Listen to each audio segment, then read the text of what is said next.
Hello and welcome. Thank you for joining us. We will get started in just a moment. This is the RIDES annual conference. We are thrilled that you are taking the time to be here with us in the middle of what I'm sure is a very busy time for many schools, school districts, and organizations that support schools. Please make sure that you are on mute unless you are invited to speak. We are using the format where we can use breakout rooms, and so you do have the ability to mute and unmute your audio. So please stay on mute unless you're in a breakout session. You are welcome, however, to turn your video camera on. We would love to see you and just, see your faces. If you're in a place where you're not able to do that, that is also completely okay. So thank you so much for being here with us today. We are the RIDES conference planning team. My name is Candice Bocala. I am the faculty director of RIDES. I am joined by my colleagues here this morning or afternoon, wherever you're calling in from, or evening. Dr. Mary Antone, Dr. Adrian Bailey, Isaiah McGee, Cersei Stumbo, Dr. Lee Title, Dr. Darnisa Almonte Jackson, apologies. Dr. Almonte Jackson, this is an old slide. And then also Evelyn Contreras, who is our RIDES tech support. So if you need any technical assistance, like help with getting into a breakout room, please send a message to the RIDES tech support, and she will be happy to help you. This is our agenda. So it's important that you know that we are going to be recording in our whole group sessions. Those are the sessions when we are all together. We are not going to be recording when we have small group breakouts, which we call network breakout rooms, but we are also going to record in the presentations that are happening later on at 2 o'clock Eastern time and at 2:50 Eastern time. So in our agenda, you can see we're in our welcome and our overview. We will spend a bit of time just kind of walking through some of the central ideas and concepts that have come out of the RIDES project over the past couple of years. We'll have 15 minutes in a networking breakout where you'll have a chance to discuss and meet some other conference participants. We will introduce our keynote speaker, Dr. Eddie Moore Jr., followed by a break. And then after the break, we will have 2 rounds of topical breakout sessions where you will be able to choose which presentation you would like to attend. I'm going to put a copy of the slides into the chat. If you would like to follow along with the slides, you are more than welcome to do that. We'd also like to invite you, if you haven't seen it already, to visit our conference schedule, which is posted on our website. And on the conference schedule, it will also give you more information about each of the breakout sessions that are happening later on today. We're going to conclude and end by 4 p.m. Eastern. So I'd like to start off just by celebrating a bit of our impact over the past academic year.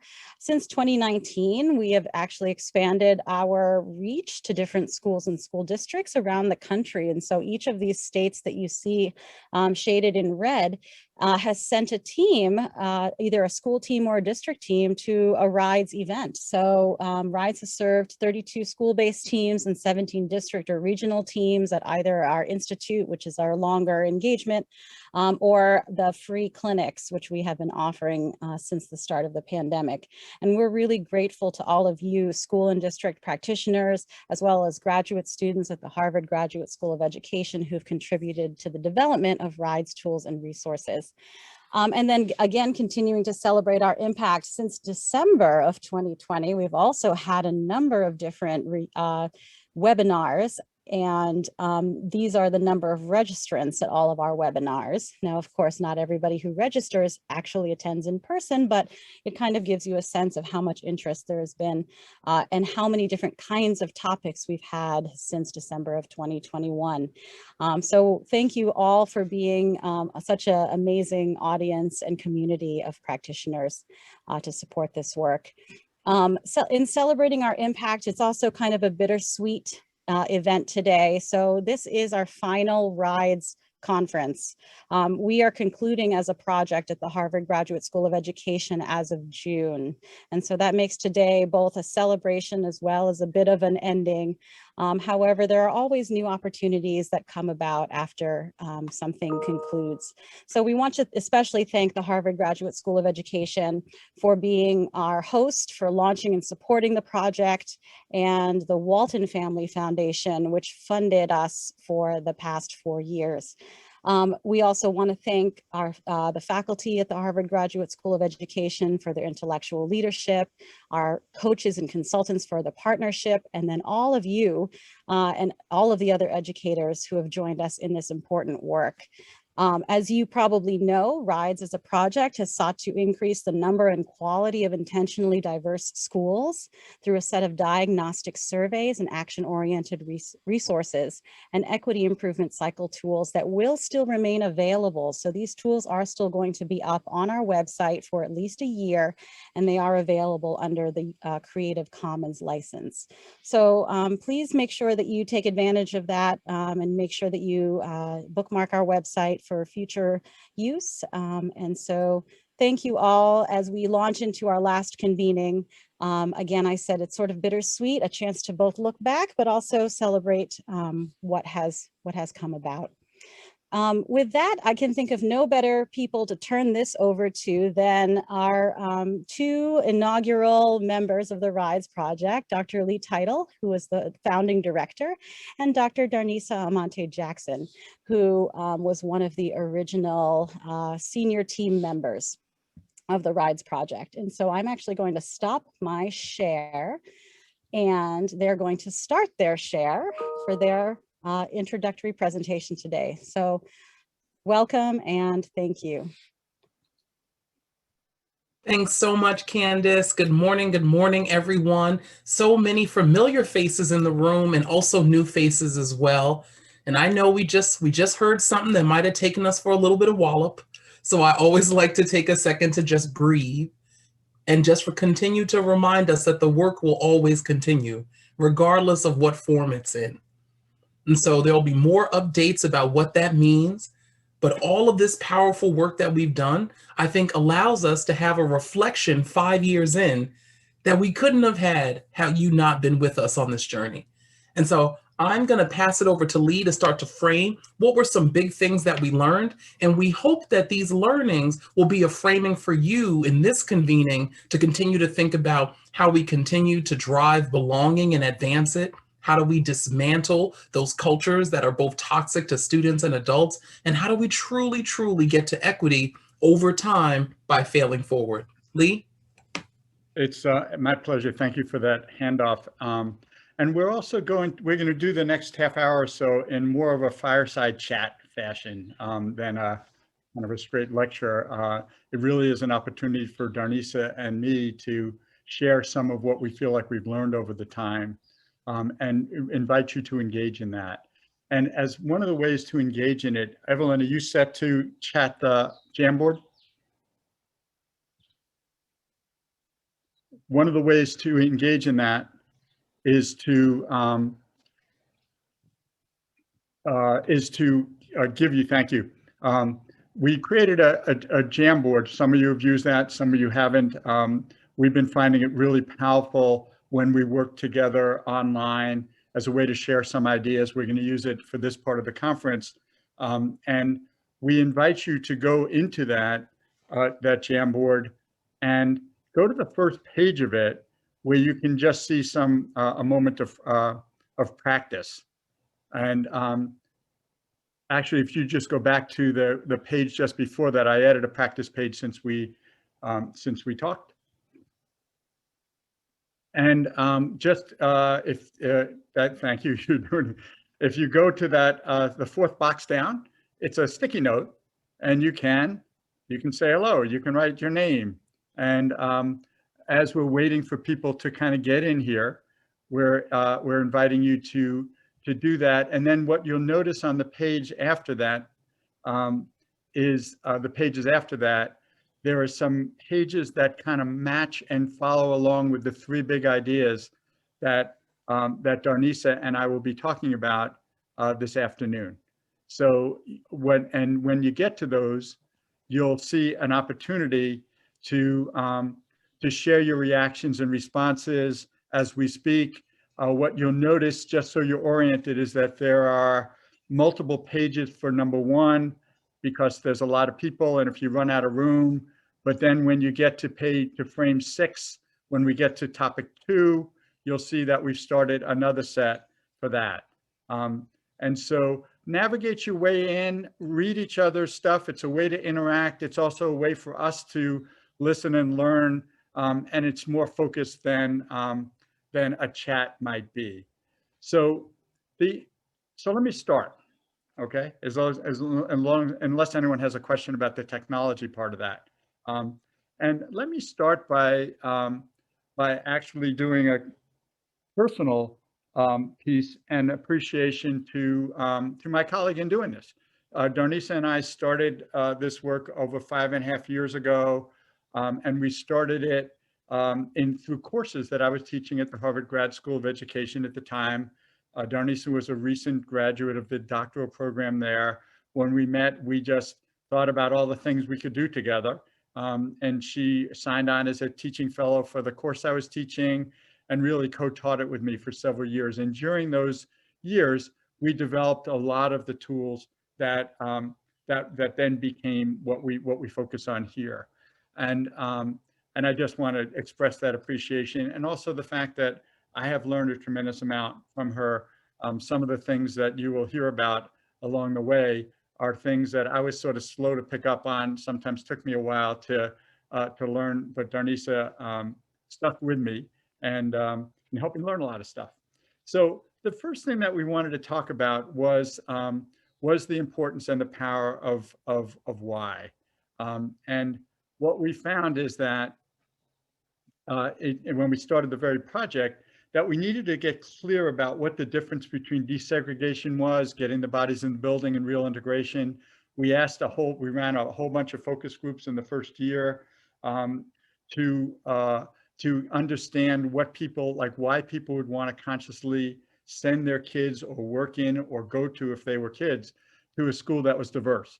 And the 4 things that showed up are the academics, what we call the ABCDs, academics, high academics for all kids, not just for some, a sense of belongingness for all kids, what we often see now referred to as social emotional learning. Remember, this was 5 years ago. The one that probably had the biggest reaction was when we talked about C, which is a commitment to dismantling racism and oppression. And it's, I think, something of a tribute to the times difference in the 5 years since, that is no longer shocking and jarring to people, to white people, let's be honest, that's something that should matter. And the appreciation of diversity. And what we've done, we've used those as a kind of guiding points for helping people think about what they were doing as they were trying to focus on equity improvement work. And one of the things that we've also learned in connection with that is just the importance of the power of the why part, and having a clearly communicated why from people at the top, people involved in equity teams, people at every stage of the way, so that the work isn't being done to you by an equity team, by a school leader, by a DEI director, but that it's really shared in terms of ownership. And we'll come back to that theme. The theme of ownership is the third of the big themes that we wanted to talk about. But we invite you, as we're talking, to just put some notes up about how you connect to the ABCDs, or anything else that you've noticed about the power of why as you're trying to participate in and lead the work around equity. Darnisa, anything you want to add about the why before opening the second door, which is around personal and team equity culture? That's right. And I see some of you in that Jamboard. So just as a reminder, flag your ideas and things that come up for you. These are great seeders for us as we get to our network section. I think the commitment to dismantling racism and oppression is the one that always comes up for me, because I think, sometimes when people tell you that you have to make a leap of faith, but then you think you only leap once. That analogy is perfectly the thing that makes me think about the C. When you make that commitment, you don't just commit one time. You commit multiple times to multiple things. right? And so think about the first commitment is your willingness to actually acknowledge that you want to say something that we have all been taught is taboo to say. The first commitment is to say the thing. The second commitment is once we start to learn about what the forms of oppression are you willing to call them by name publicly,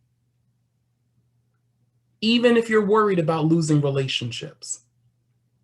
The third leap you make is, are you willing to implicate yourself as a part of the problem to implicate yourself as a part of the solution?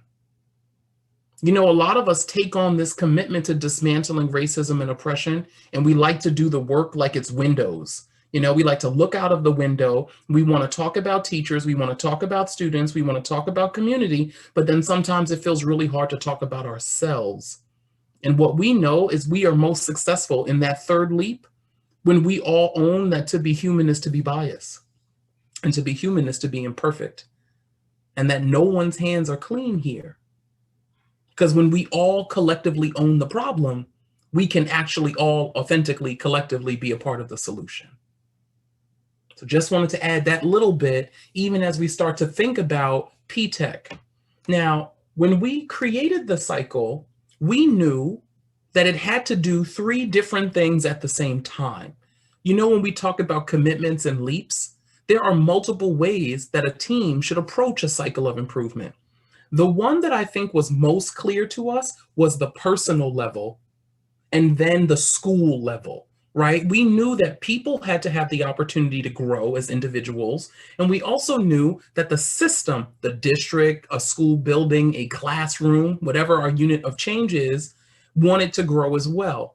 And I think somewhere along the way, we realized that there really was a blend between personal and team. That there was work that teams had to do, even as individuals were doing their own work. And so RIDES really is addressing change at the individual level, at the team level, right? So the team who has organized to do the change, and then at the building or district level. I know we have some district teams here, and I know we have some school teams, and then I know we also have individual teachers who are just trying to make the change in our classroom. So just to let you know, you can enact powerful change regardless of where you are in the system. So when we put those 3 things together, we realized that our cycle of improvement had to have something different at the center. So, you know, when you look at a traditional cycle of improvement, which is this outer ring, you know that the first step is we should actually choose our problem. What is it that we want to do in a different way? You then capture data. You then diagnose, we make a plan, we do the plan, and then we reflect on how the plan went. That's how most cycles of improvement go. What's different about this cycle is that there is another cycle that lives in the middle of it called P-TECH. That stands for Personal, Team, Equity, Culture. And something became really important. You know what, and this is not a jab on our friends in data improvement, like the Carnegie, the DataWise or in Rounds. It's more of this kind of work calls us in to have to talk about different things. You see, the difference here is I'm not just looking at instructional practice. I'm asking, how is my biases showing up? How has my own racial identity development impacted my ability to lead this work?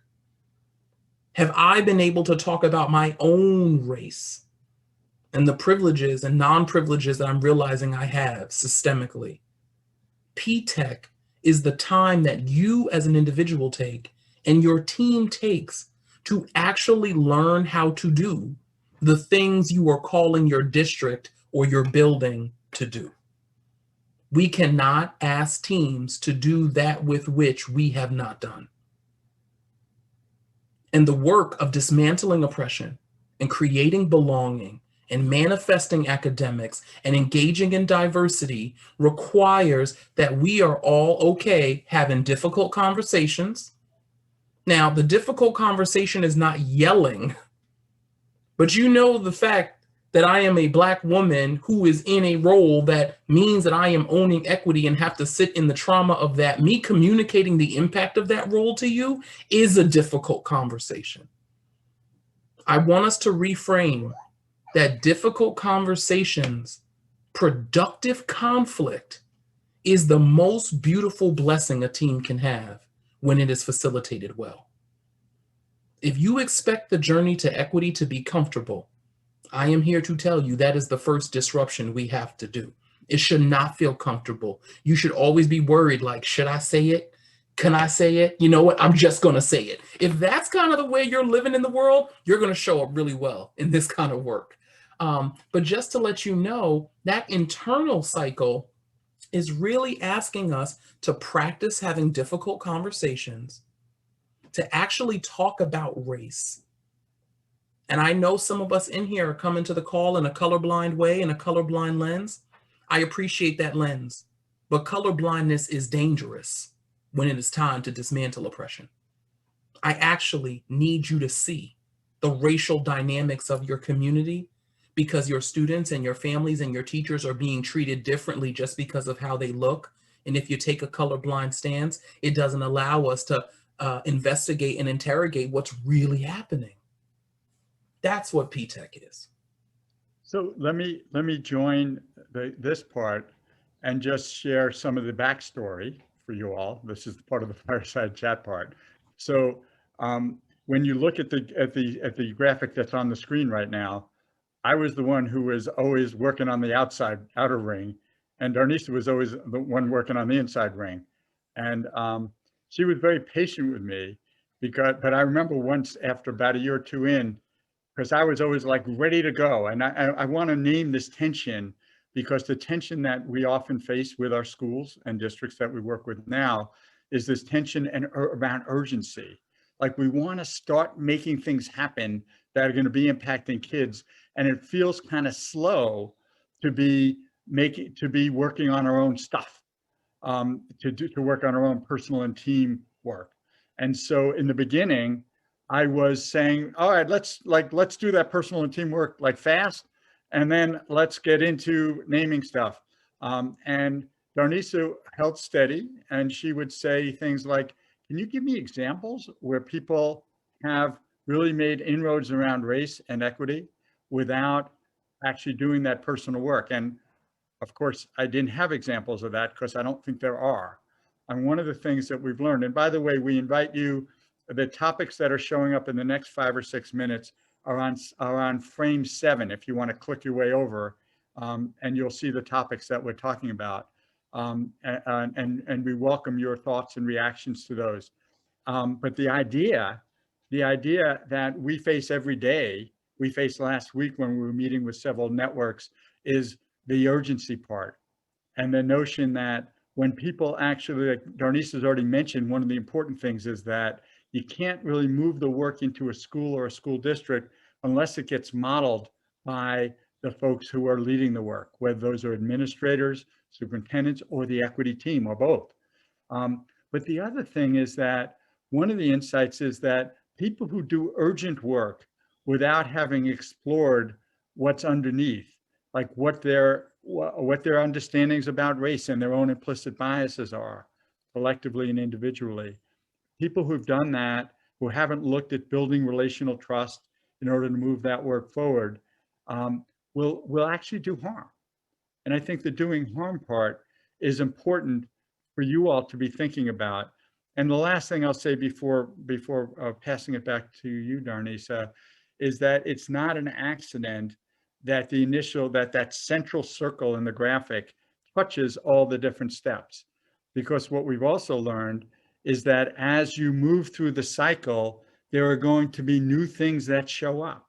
When you look at your data, you may realize that you, particularly as a white school administrator, are implicated in the data because they show great disparities in discipline or in access to higher quality teaching and learning, that there are racial disparities in your district.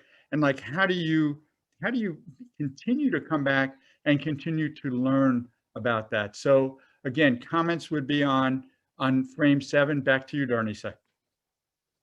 Thanks, Lee. And I know sometimes the personal work, as you think about urgency, feels like it isn't work. And I'm going to say what Lee said again in a different way, which is, urgency in absence of competency, even in your best intentions, is harm. Urgency in absence of competency, even in your best intentions, is harm. And if it sounds a little odd for me to be saying it, but I want to say it right now. A competency is learning.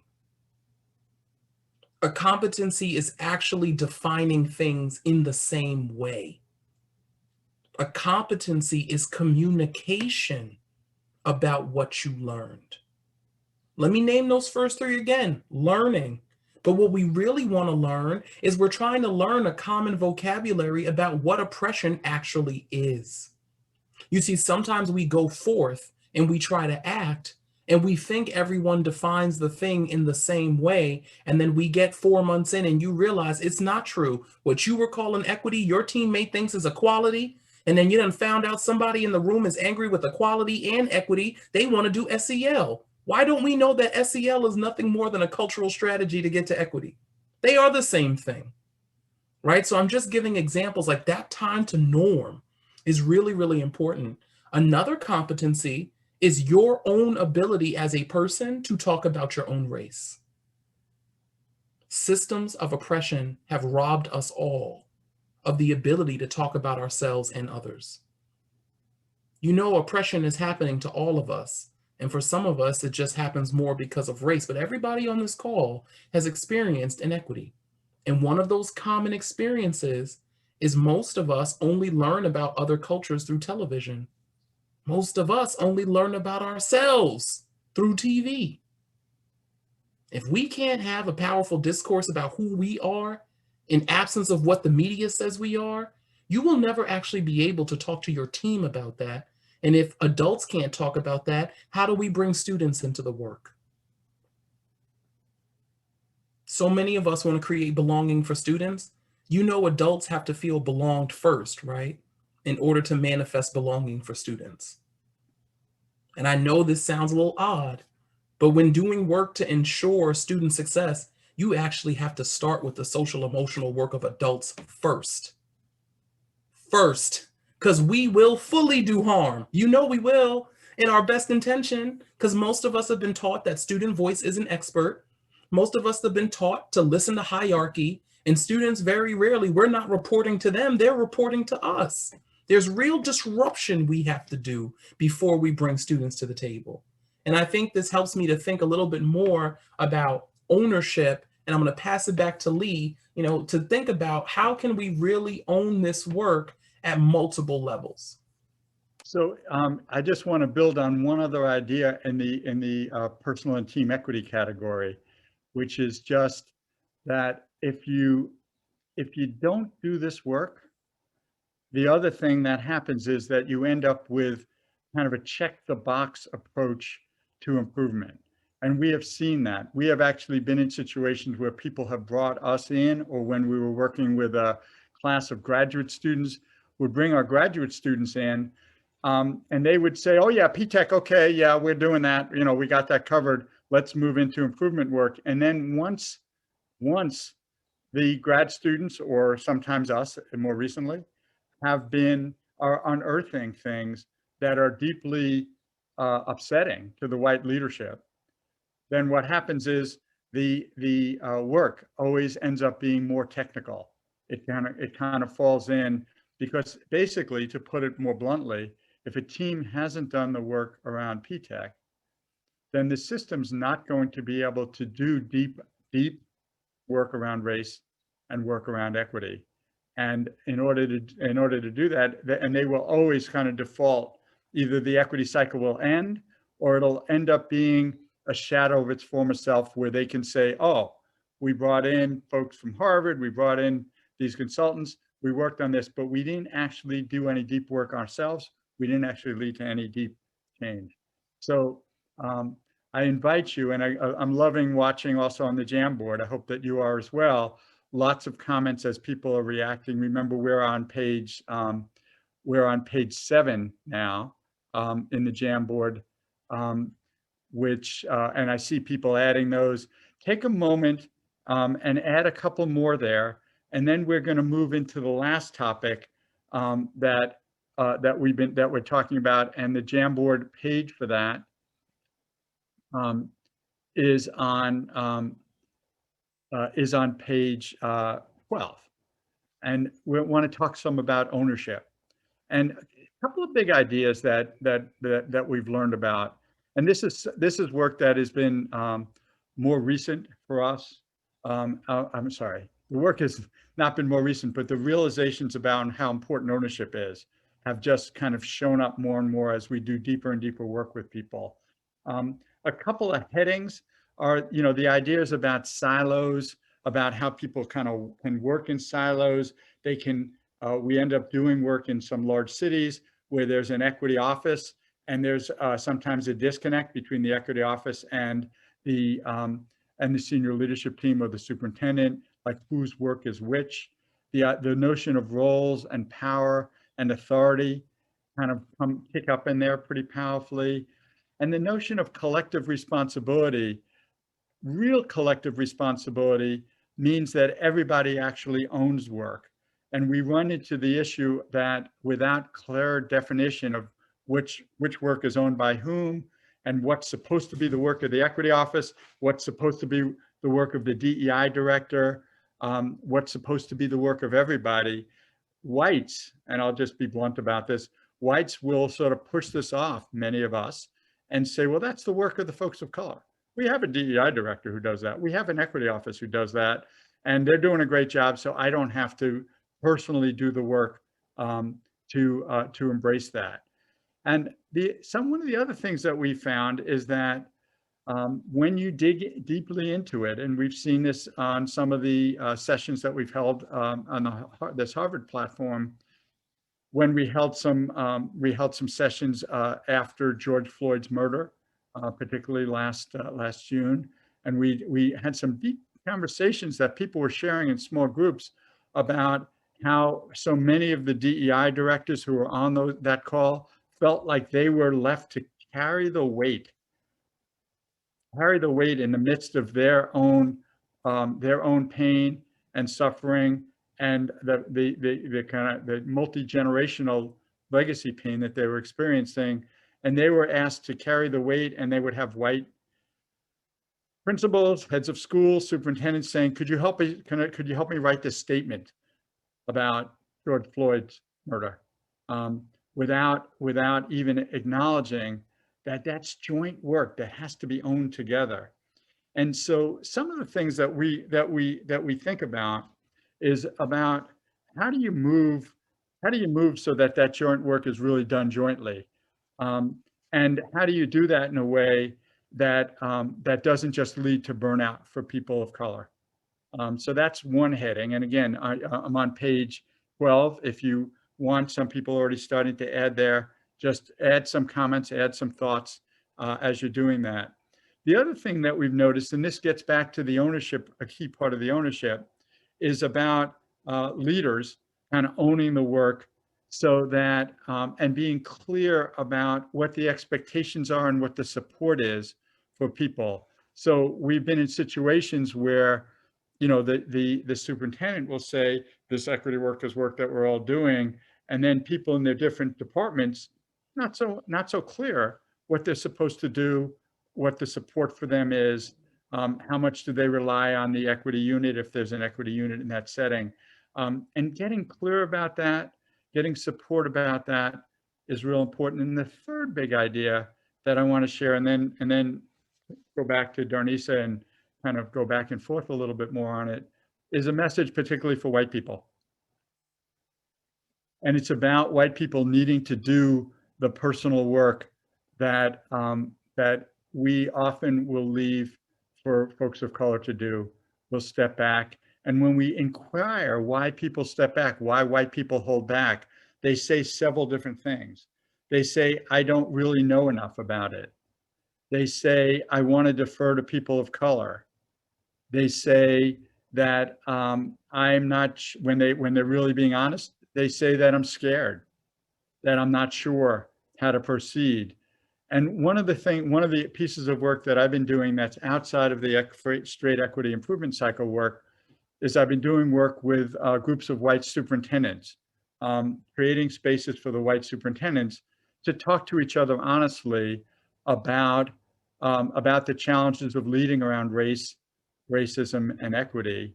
And the way we do that is we frame it by thinking that it's both personal and professional. You've got to do the personal work, and you've got to support yourself and support each other into doing the professional work and bring it into practice. That stuff has been really powerful for me as a white guy.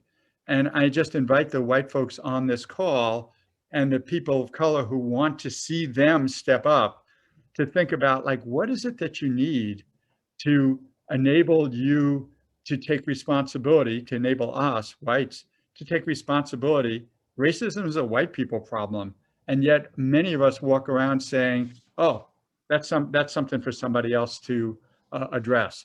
So let me invite comments on the Jamboard, and also let me invite some of your thoughts, Darnisa, as we talk about this for the remaining few minutes.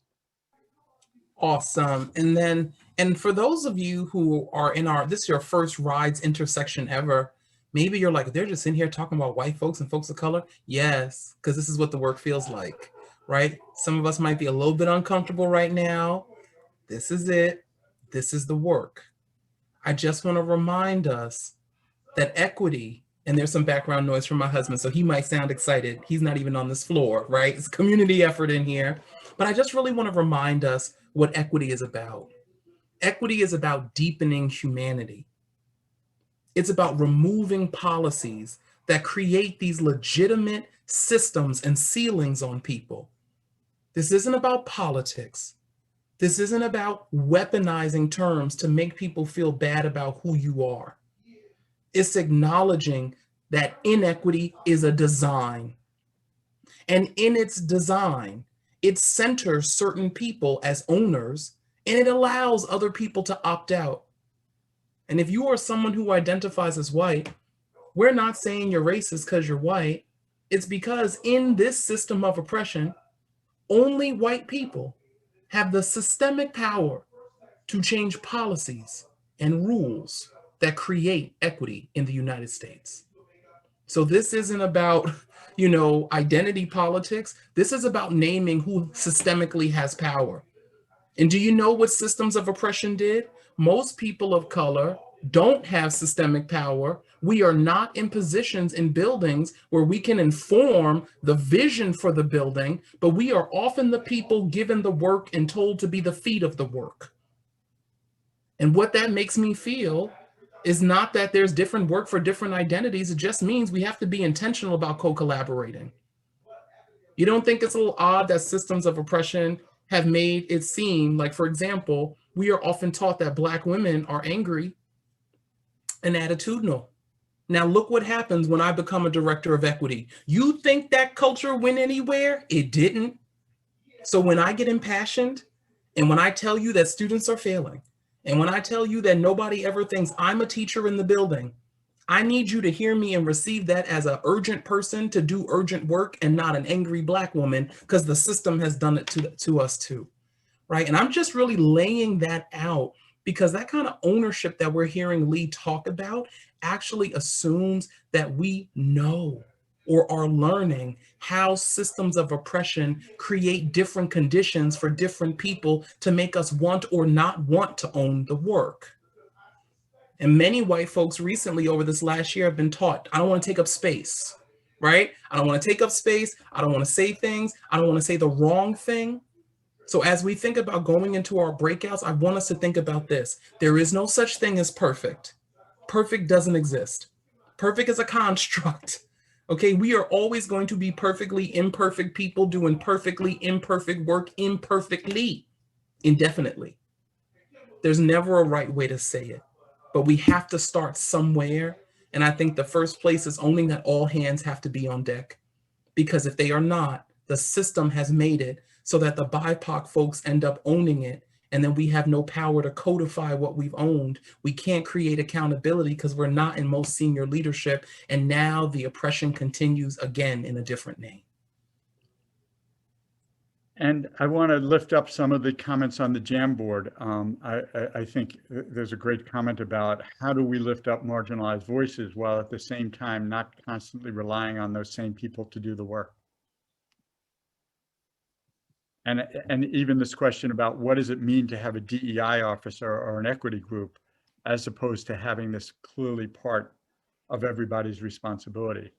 And a quick thought on those is just one of the things that we've learned as we are working with equity officers is that one of the most important roles of the equity office is to be able to help lead everybody to develop the capacity, everyone, including the white people, to develop the capacity to do the work.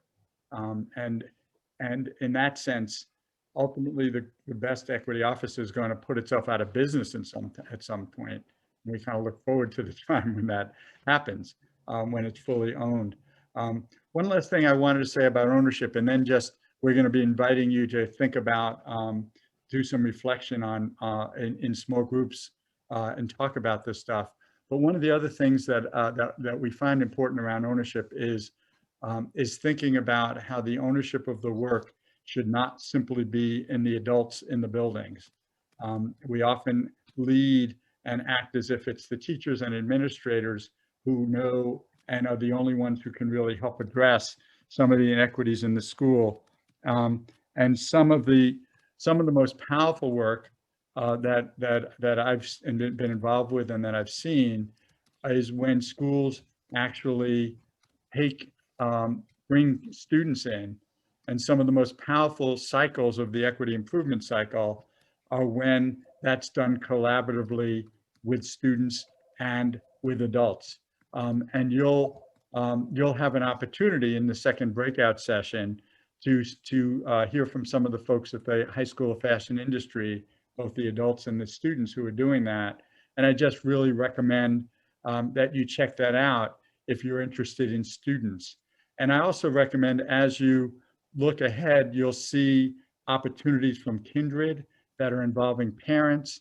There's a number of ways in which you can be drafting and crafting what's the key part of your learning as you move forward with this, and how you can get the most from the day.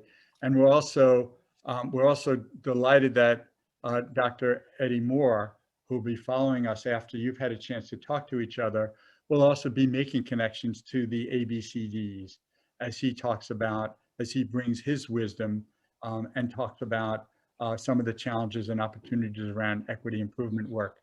So my close on this before we set up and move into breakout groups is just a deep appreciation for Darniso. I started with that, for the rest of the coaching team, for Evelyn, for all the folks who have really given us an opportunity through RIDES to have an impact on the world, on the sector, to take those ideas and bring them out.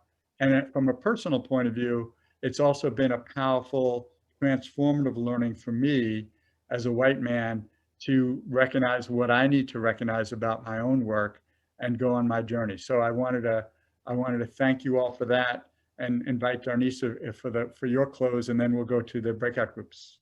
I think the only thing I have to offer is just to be okay being imperfect over these next 2 days. You wouldn't have signed up for a conference if you believed yourself to be truly expert. And I'm just reminding you, Lee, Adrian, Cersei, Mary, Candace, and Isaiah, I don't want to forget anyone, have been doing this work for over 20 years, and we're still learners. Okay, I just want to remind you, don't come in here thinking you're going to come out with one magical bullet or solution. The work is really complex, but if you do or have an intention to learn one thing, I just want you to ask yourselves, how am I going to be in fidelity? How am I going to come back to that thing every single day and keep working on it? So don't feel like you got to leave with 15 strategies. If you leave with one and a plan to just do that one, you have done great work over these 2 days. So see this as an opportunity to network and to learn more and to lean into the fact that we are imperfect And if you can't practice being imperfect here, where can you do it, right? That's all. So I hope that that's helpful. And as you go into your network groups, use your Jamboard as a way to kind of gather information from the conversation. You don't have to answer all three. You can choose one. And if you're like me and you're like, I don't see myself in 1 through 3, meet us where you're at. Tell us what brought you here. Maybe you want to tell us a hard story about something that happened and you're here to get some healing on it.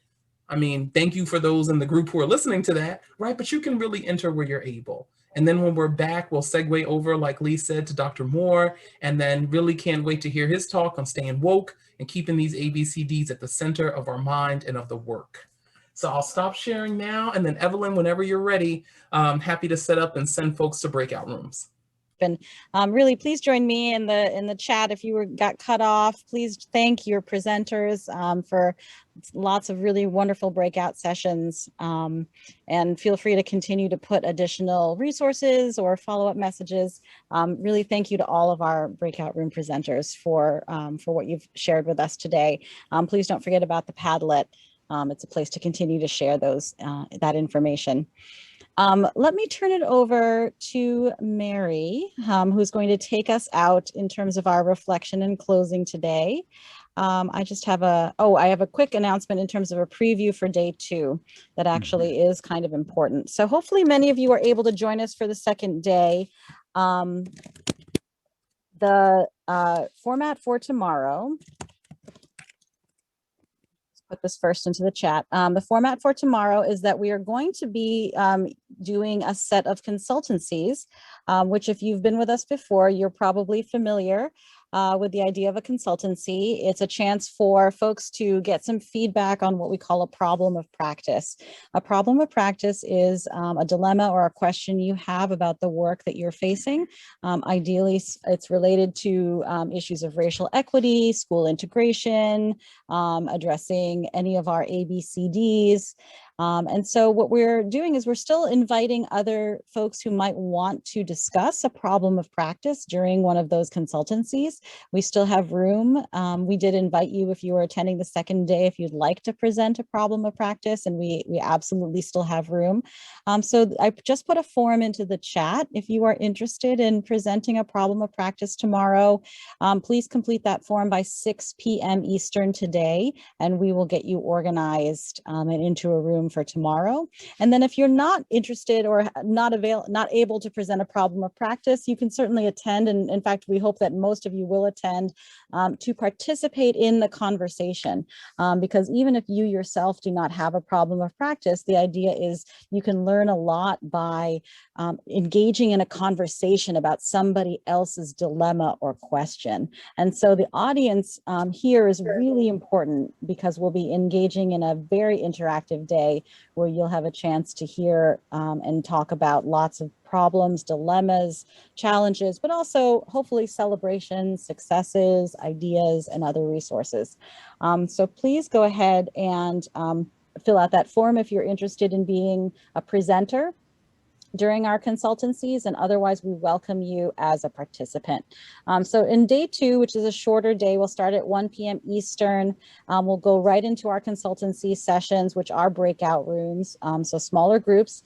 We'll take a break at about 2:15, and then we're actually going to spend quite a bit of time in affinity spaces. So we do have the opportunity, unfortunately, we don't have an infinite number of affinity spaces, but we are going to open up rooms for folks who identify as Black or African American, Latina, Latino, Latinx, Hispanic, Asian American, Pacific Islander, and those who identify as white. So we are going to be able to have some conversation about leadership and what it means to lead from the racial identity that you are in, and have a hopefully really good conversation with folks there, and then end with our closing reflection. So please go ahead and fill out that form that I put into the chat if that's of interest to you. And now let me turn it over to Mary, who's going to lead us in our closing reflection here.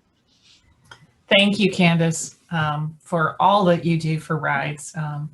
So for me, it's just an incredible honor to kick off this last part of the conference today.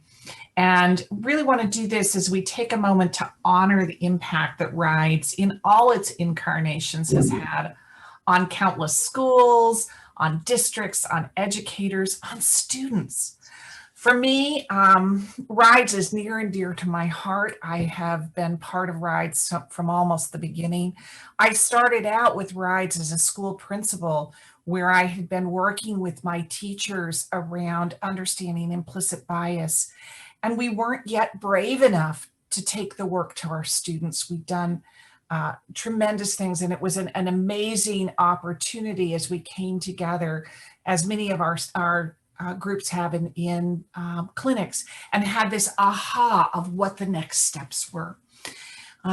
I have since had 2 schools that have been involved as RIDE schools that I have led. And now with RIDE, as a RIDES coach, I have been able to be part of the RIDES community all over the country. And I think what I would say, that ability to network with others, to not be alone in the problems of practice that you're engaged in, to learn in community, has been a profound impact for me. I think back to that idea of the urgency and the need to do the work yourself first, and think about that, how we are engaged in that process, and how we don't get stuck saying, okay, but this is all I can do.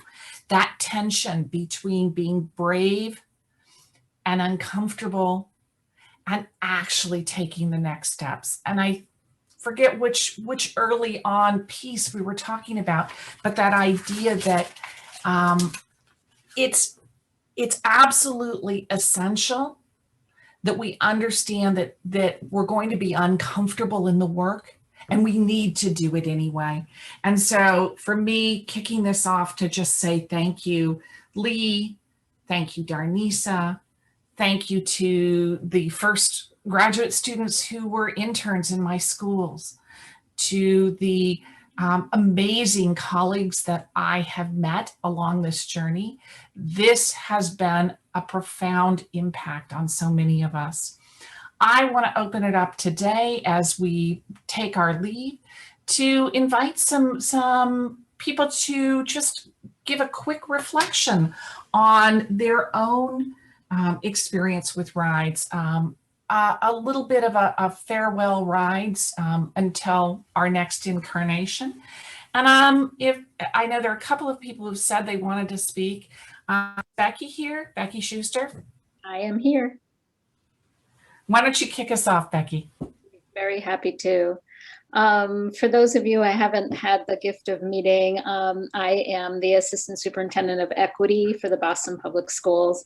And I was fortunate to meet Lee and hear about Rides, I think, from pretty close to the beginning, and attend all of the conferences that Rides has put on. And from the first time I heard about the project, it immediately resonated for me, because I personally grew up in Bloomfield, Connecticut, and at the time that I was growing up there in the late 60s, early and mid 70s, it was considered a national model for school integration. It was a community that actually voluntarily chose to integrate its elementary schools in particular.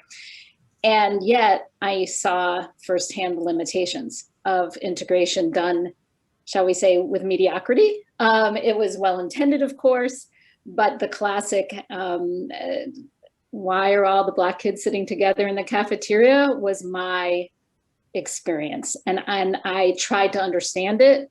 I tried to ask adults questions. I tried to imagine as a student what I could do to have things truly work in those schools. But I had a lot to learn, and carried that into my adult work. So I felt very grateful for the existence of Rides, for the opportunity to make important connections and forge important relationships, to hear leading voices. Was such a gift. Was it 2 years ago now, when John Powell spoke, one of my heroes in this work, and I had the opportunity to sit down and speak with him about what we were doing in Boston Public Schools. I've gotten so many good ideas here. I've taken copious notes. I've copied other people's good work. And I've also at times gained confidence in the work I was doing. Like, I think this is right. I hope we're on the right track. And by having these conversations and learning from peers, left thinking, yes, stick with it, keep going, or tweak this. The folks in Denver are doing it better, whatever. So I'm grateful for the opportunity to learn with and beside all of you, either literally or more spiritually, and thank Rides for your leadership and look forward to seeing the next iterations, because I know the work will continue. Thank you. Andrea? Hi, I felt like there's several of you here that I've really gotten to know over the years, so I thank you for that. I'm Andrea. I am the principal of an elementary school here in Tucson Unified School District. Tucson, Arizona, that is. We've been very fortunate here at Cragen Elementary to be involved with the as a part of the Rides journey from its onset as a pilot program. And we've been through the improvement cycle a couple years now.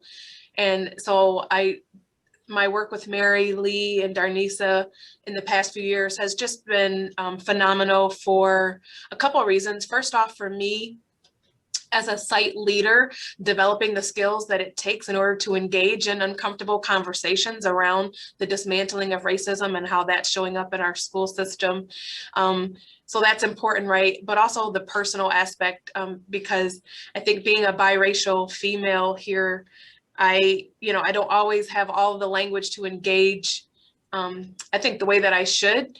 I partner with people and I read and I learn, but the protocols and the processes for how we engage in conversations is really been phenomenal. And as a new principal that joined Rides, I think I learned more through the Rides initiative than I did from anybody else who was mentoring me as that new principal. Because it is challenging not just to recognize your own bias, but to encourage somebody to recognize their own, and how doing that serves a purpose for your students. And so I just want to thank you guys for that opportunity. I certainly am going to continue on the journey in whatever capacity you would have me, just because that networking and that growing that I still need to do is important for me. And hopefully I'm able to offer something, not just to that team, but to others that are engaging in this tough equity work that we do every day. So thank you guys. Thanks, Andrea. Haley Potter. Hi, I'm Hallie Potter. I'm a senior fellow at the Century Foundation, which is a public policy think tank. And my work focuses on school integration. And I just wanted to say thank you so much to the Rides team for the work over the past 5 years, and for pushing this conversation about school integration and a more robust definition of what school integration even means to have a truly integrated school.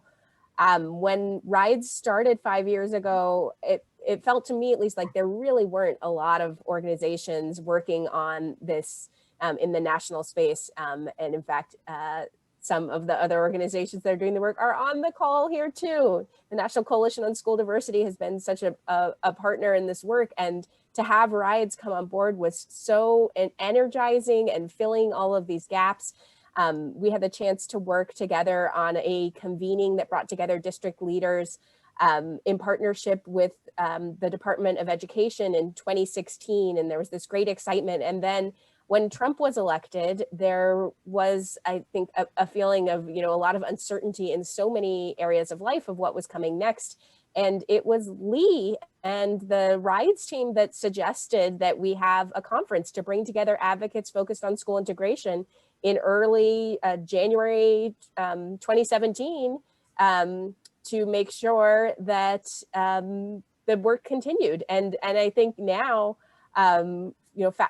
moving forward, we can see that there's been so much progress on school integration since then.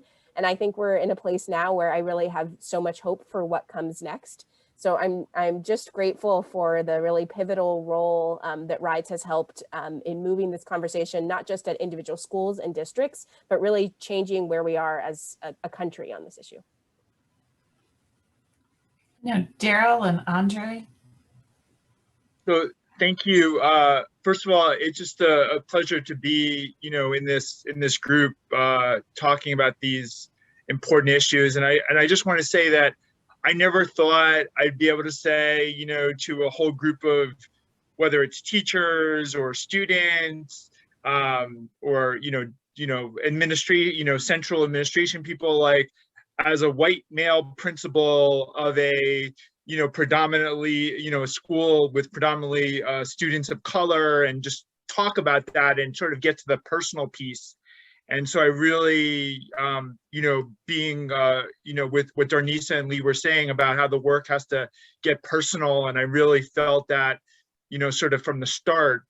And so I think we've learned tons of lessons, from our work with Rides. And I'm really so appreciative, especially of the partnership with Lee and how he's sort of become an honorary member of the high school fashion industries community. And he's got the sweatshirt to prove it.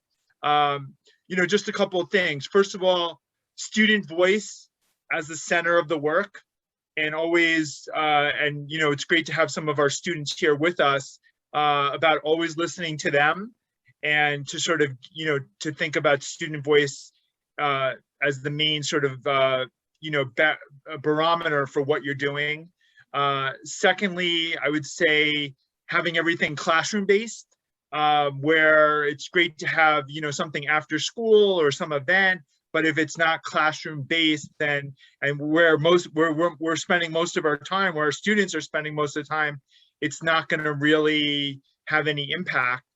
And then lastly, just the concept as a principal, just having everything system based, where, it's not sort of a drive-by thing and just sort of like haphazard, and you want it to just endure with time, that like if you weren't there tomorrow, would the work continue, and would be there systems in place to make sure. And so it's really, had a profound impact on me personally, and my just work as an educator. And I think Andre would say the same thing.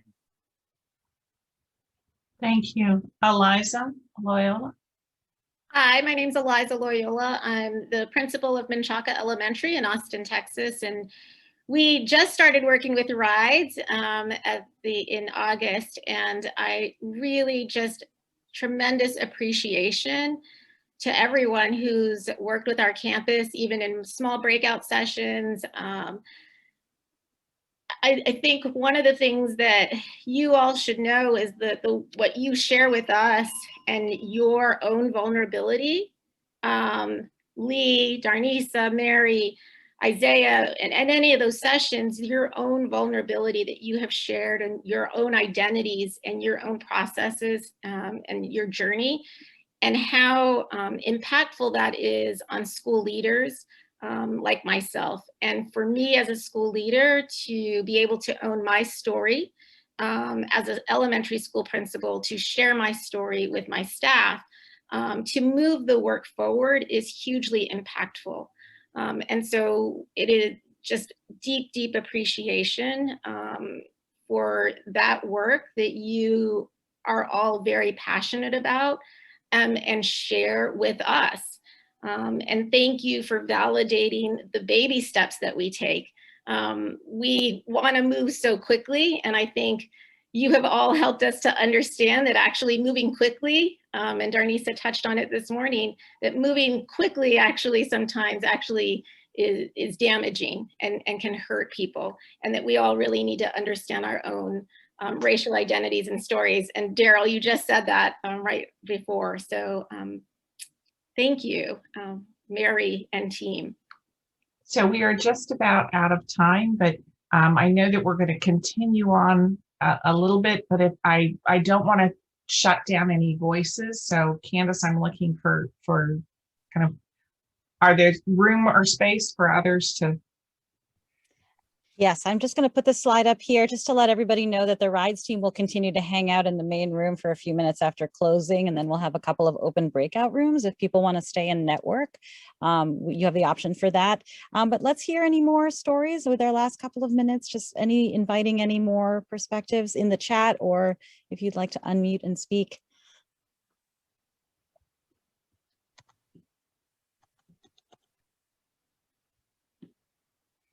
Hi, my name is Saint Matien. I'm from Elizabeth Public School. I just want to say thank you to the Rides team. This has been a great opportunity. I'd just like to thank Adrian, because without Adrian, who kind of connected me with Lee, and then now I gotten to connect with Mary. Mary's kind of like my mom, you know, just like someone, and I apologize. Hey, listen, you know, sometimes I say It's the okay. wrong thing, but certainly someone I certainly look up to. Just we have this relationship where we connect for consistently, and it's just been a true honor just to learn the whole process of rides. And I think, as Daryl mentioned earlier, just the whole idea of student voice, allowing students to be at the table, really allow me to build that sort of network to kind of just include that process in our school. And I just like to certainly thank, you know, this rides process, all the different resources that are available to kind of really do this kind of work and to help, you know, change the trajectory of our students. And most of all, you know, how do we change the culture? How do we do business, and getting the students' perspective, because there are so much richness of what they can bring only if we allow them. So I just really just want to thank Rides, Adrian, Mary, you know, Lee, of course, Darnisa. I mean, thank you all. Candace, this is really this is a monumental work that's being done, and I'm certainly looking forward to, you know, what the next venue, what that will look like. But this is something that we should do across the whole world, the whole country, of course. So thank you so much. Thank you. So I'm going to ask, actually, Lee, if you want to have the last word, and then for folks who have to go, I realize it's the top of the hour. The phrase that came up in our teaching team meeting as we were preparing this conference is, the journey is yours. So please continue on. You are the right people. This is the right moment. We need you to do this work. It is vitally important. We hope we see many of you tomorrow at our day 2. And Lee? Final thoughts? Thank you, and thank you to everyone else. This has been, as I said earlier, feels like a long time ago, just an important journey for me, both personally and professionally, and the opportunity to do something in my last 5 or 6 years at you know, at Harvard, like this, has been totally energizing, totally powerful, totally tied to both my learning and my core values. And it wouldn't have been anything without people like you, who are on the journey, teaching me, teaching each other, working with each other. And that means I'm speaking to both folks on the quote unquote rides team, and I thanked some of those folks earlier, but also other folks who are on the Zoom call, and in partnering organizations, or people who have helped us think about the work and collaborated with us, and it has been powerful. And of course, it's also about the folks in schools, and you've heard from some of them, principals and folks in schools and kids who are on the call. This is the work that we need to do as a country. We'll continue to do it. You'll be hearing from us about ways that we're doing that, and just thank you. My heart is full, and we got a lot of work to do. All right. Thank you all. Enjoy the rest of your day. We hope to see you tomorrow, and we'll hang out here for a bit in the main room if you'd like to talk with us, or you can find your way into one of our open breakout rooms. Thank you again.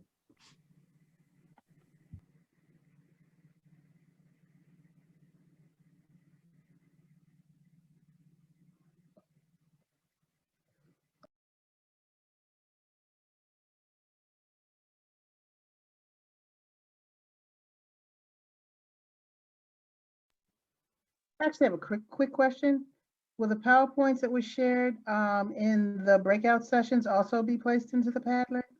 Yes, if we get them from the presenters, anything we get from the presenters will be posted on Padlet as well as on our website. Okay, thank you so much. And Thank thanks for all you. the work you've done. Thank you for being here.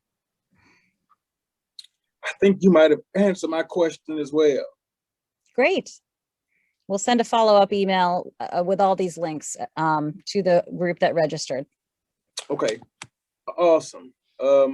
Thank you all for putting on I had to leave and come back in a little bit. I had a meeting with the superintendent, but man, really good programming process. So hopefully you all can help us here in Nashville and in Tennessee, as we have state legislatures that are passing anti-CRT bills when none of them can tell you one of the elements of critical race theory. But it's all the buzzword now. So thank you for these tools and toolkits to help us navigate these conversations.